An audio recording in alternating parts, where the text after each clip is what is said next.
This week, Sarah wanted some wooden pumpkins for her porch, and we found 4 different designs. And we made all of them. Yes, we did. Plus, we get to meet a new maker, Brianna Brown, and we'll share a few of our favorite maker videos of the week. But first, it's time for a maker break.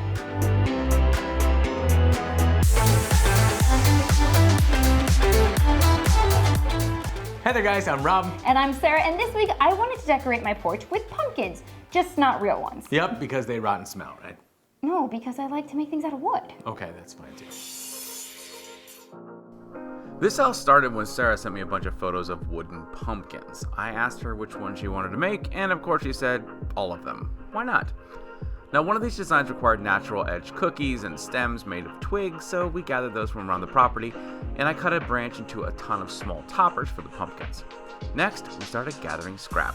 Now, each design was going to require a different type of wood, but fortunately, we have plenty of scrap at this point.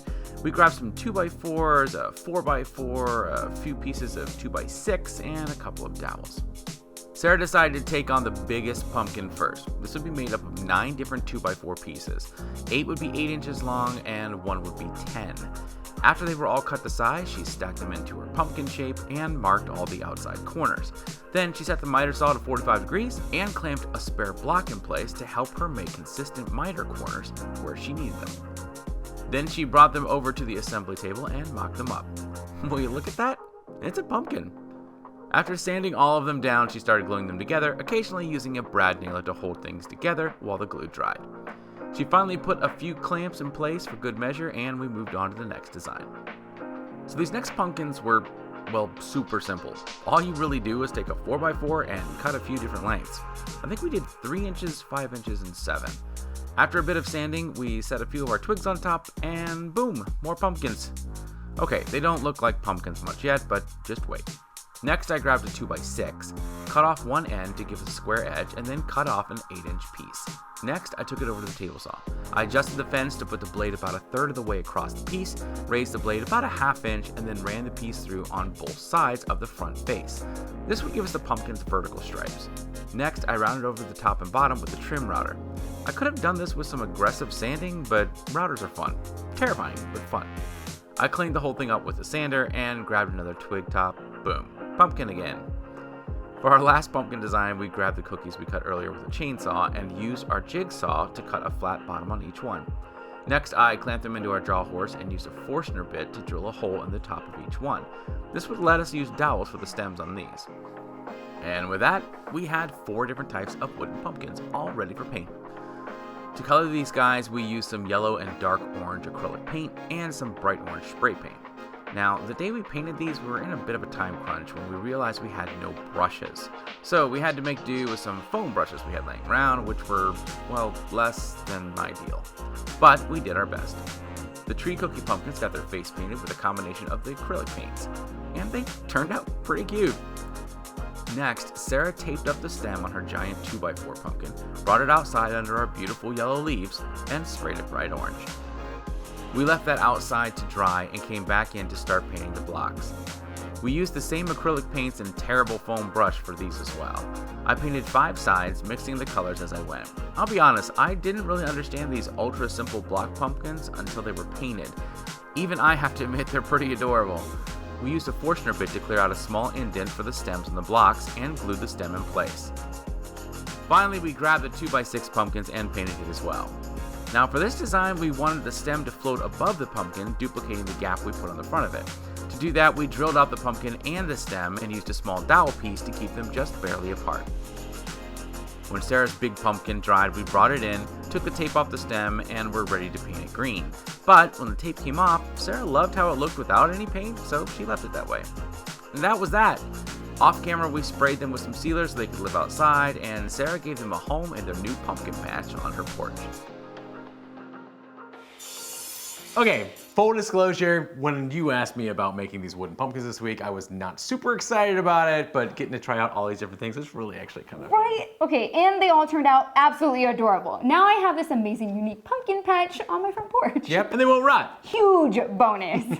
All right, it's time again to meet a maker. This week we're talking with Brianna Brown, a DIY maker on Instagram, who in her own words is learning how to use all of the wood tools just like us.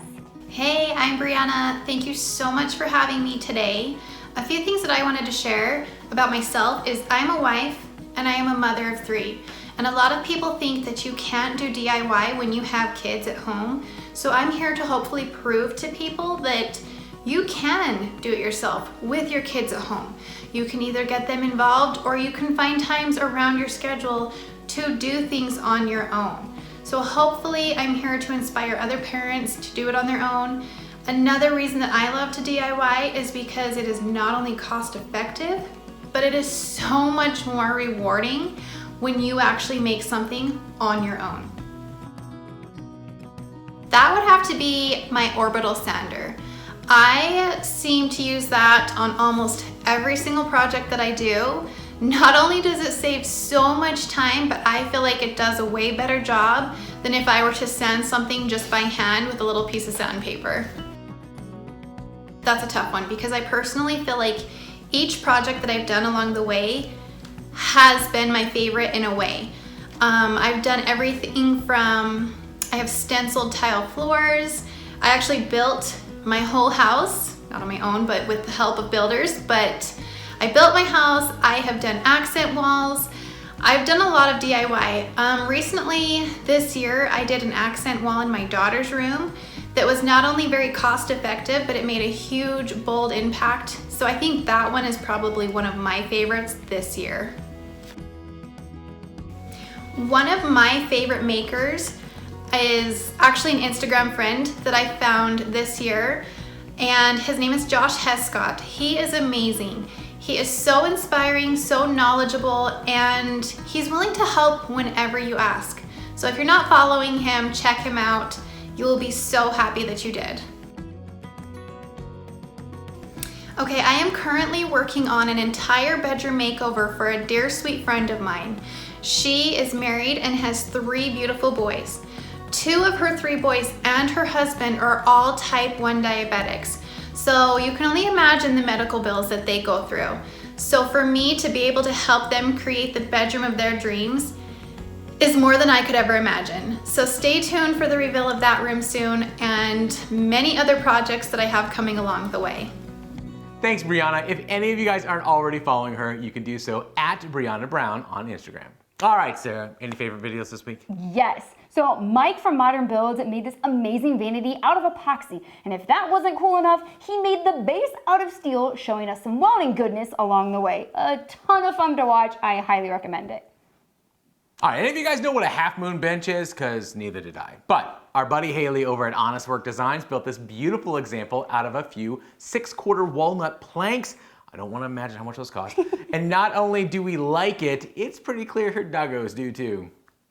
Why does she have 2 more doggos than me? Your doggo's the size of 3. That's true. And finally, Ben Tardif made the cutest, roundest, bestest floating shelf I've ever seen. He made a quarter sphere by laminating a few pieces of scrap wood and then hung it with this amazing little puzzle piece mount. This is awesome.